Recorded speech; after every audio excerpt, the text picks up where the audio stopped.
So good morning friends, welcome to our next lecture. जैसा कि हमने फर्स्ट अपने लेक्चर में सिलेबस के बारे में डिस्कशन किया था, then in second lecture we had seen the characteristics of particle. So we have already discussed that matter is made up of particles, और उन पार्टिकल्स के कैरेक्टरिस्टिक्स के बारे में भी हमने डिस्कशन किया। आज की क्लास में हम देखेंगे कि कितने तरीके के मैटर हमारे आसपास के फिनोमिनन में, आसपास के एटमॉस्फेयर में प्रेजेंट है। So today's topic is state of matter. So basically हमको इस वीडियो में और आपके सिलेबस में जो क्लास 9 के है उसमें आपको 3 बेसिक स्टेट ऑफ मैटर के बारे में जानना है, बट जो overall 5 state of matters total होते हैं उनके बारे में हम थोड़ा नॉलेज लेते हैं। सो आपको पता ही होगा, first one is solid, second one is liquid, third one is gas. So in 3 state of matter के बारे में आपको पता ही होगा। ये जो क्लासिफिकेशन हम देख रहे हैं, ये क्लासिफिकेशन जो है वो बेस्ड है ऑन द पार्टिकल साइज। ठीक है, उनके पार्टिकल के साइज के बेसिस पे ये क्लासिफिकेशन है। उनके बेस्ड जो पार्टिकल है उनमें अट्रैक्टिव फोर्सेस कैसे हैं, उनके बीच का डिस्टेंस कैसा है, उनके बेसिस पे हमने इनका क्लासिफिकेशन मैटर का देखा है। सो ये 3 बेसिक स्टेट ऑफ मैटर है जिनके बारे में हमें स्टडी करना है।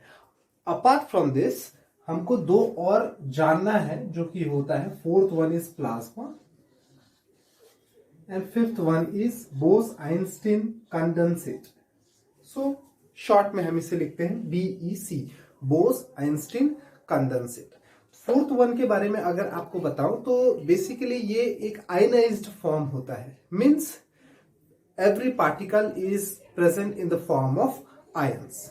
Okay, and the fifth one Bose-Einstein condensate, इसमें नाम में थोड़ा सा समझिए, ये B एंड E, ये जो 2 टर्म है, ये 2 टर्म साइंटिस्ट के नेम पे रखे गए हैं। B for Bose and E for Einstein and C for condensate. So जो हमारे इंडिया के साइंटिस्ट थे SN बोस और एल्बर्ट आइंस्टीन, इन दोनों के मिक्स्ड फिनोमिनन, इन दोनों ने बहुत अपना वर्क दिया। उनके रिसर्च के बेसिस पे ही इस नए स्टेट ऑफ मैटर का डिस्कवरी हुआ, इसलिए इस स्टेट का नाम जो रखा गया इन दोनों साइंटिस्ट के नाम पे, कंबाइंड नाम पे रखा गया, दैट इज बोस-आइंस्टीन कंडेंसेट।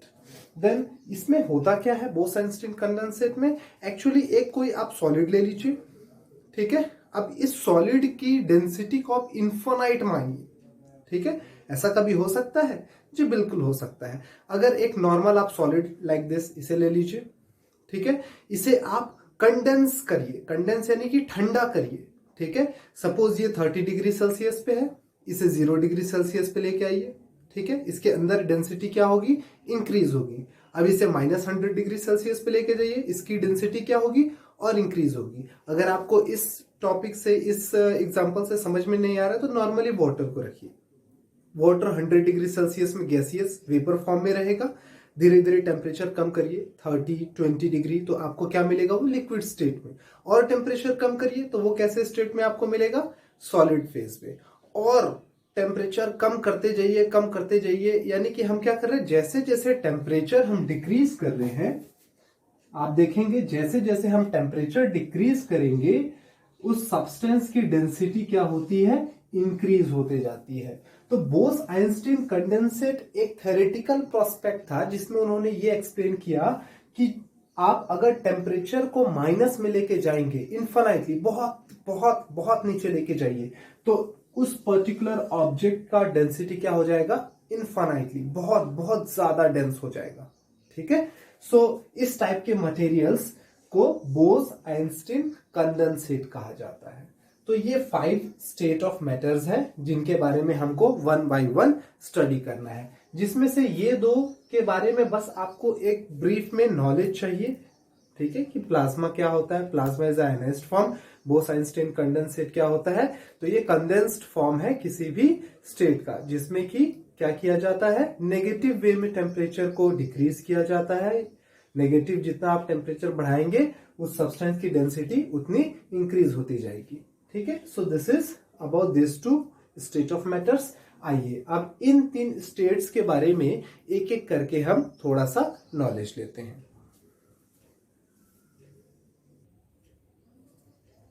सो ये मैंने एक चार्ट बनाया है जिसमें कि इनकी प्रॉपर्टी के बेसिस पे इनकी प्रॉपर्टी के बेसिस पे सॉलिड, लिक्विड और गैस के बीच में एक हमने डिफरेंस शो करने की कोशिश की है।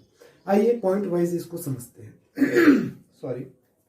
फर्स्ट पॉइंट देखेंगे कि सॉलिड्स का एक फिक्स्ड शेप होता है और इसका एक फिक्स्ड वॉल्यूम होता है। जस्ट लाइक दिस मार्कर, ये मार्कर का एक फिक्स्ड शेप है, कैसा? सिलिंड्रिकल, और इसका वॉल्यूम भी फिक्स्ड है। By the formula of volume of cylinder we can find out the volume of this solid. So solid है fixed shape as well as it has fixed volume. बात करें liquid की, तो liquid का कोई fixed shape नहीं होता। ठीक है, क्या फिक्स्ड शेप होता है? नहीं। जैसे कि ये ग्लास ऑफ वाटर है, इसे मैंने ग्लास में रखा है तो इसने क्या किया? ग्लास का शेप ले लिया। अगर इसे मैं किसी यूटेंसिल में रख दूं, सपोज किसी भी एक बर्तन में रख दूं, किसी पैन में रख दूं, तो वो पैन का शेप ले लेगा। ठीक है, अगर इसे मैं फ्रीजर में किसी आइस क्यूब में रख दूं तो ये उसका शेप ले लेगा। सो इसे जिस भी यूटेंसिल में लिक्विड को रखा जाता है वो उसका शेप ले लेता है। तो पॉइंट क्या निकल करके आता है कि इसका कोई फिक्स्ड शेप नहीं होता, but it has fixed volume. जैसा कि आप देख सकते हैं कि अ ग्लास ऑफ वाटर, ठीक है, इसका आप वॉल्यूम निकाल सकते हैं। अगर इस ग्लास का वॉल्यूम निकाल ले तो इस ग्लास में जितना वाटर है वही उसका वॉल्यूम हो जाएगा। ठीक है, तो एक पॉइंट निकल करके आता है कि लिक्विड का फिक्स्ड शेप होता है but it has no fixed it do not have fixed shape but it has fixed volume. Okay,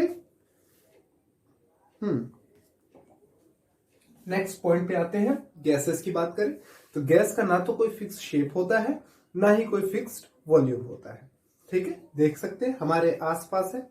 okay, next point, first point clear हो गया based on fixed shape and volume. समझ में आ गया आपको? Solid का shape fixed होता है, liquid का नहीं होता, गैस का भी नहीं होता। वॉल्यूम इसका फिक्स है, इसका भी फिक्स है, इसका कोई वॉल्यूम नहीं होता।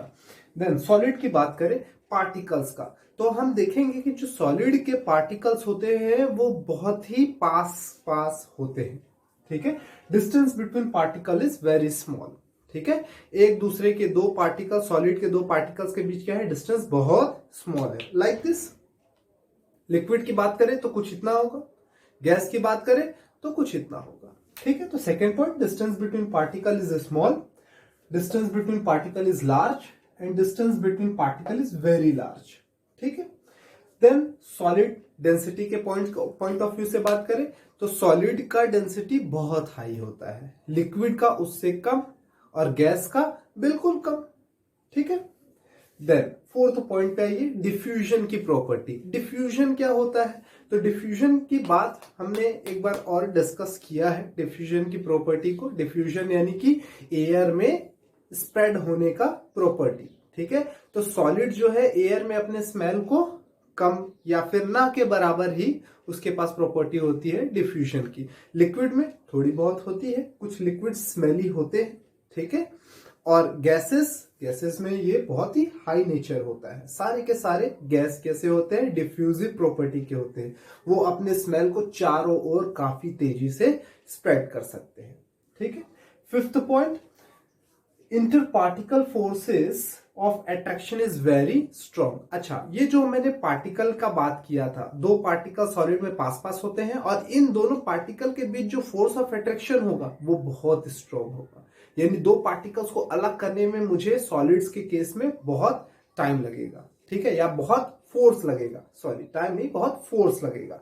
लिक्विड की बात करें तो थोड़े आसानी से, और गैस के तो पार्टिकल्स इधर उधर है, उनको अलग करने की जरूरत नहीं, they are already free to move. ठीक है, they are already free to move.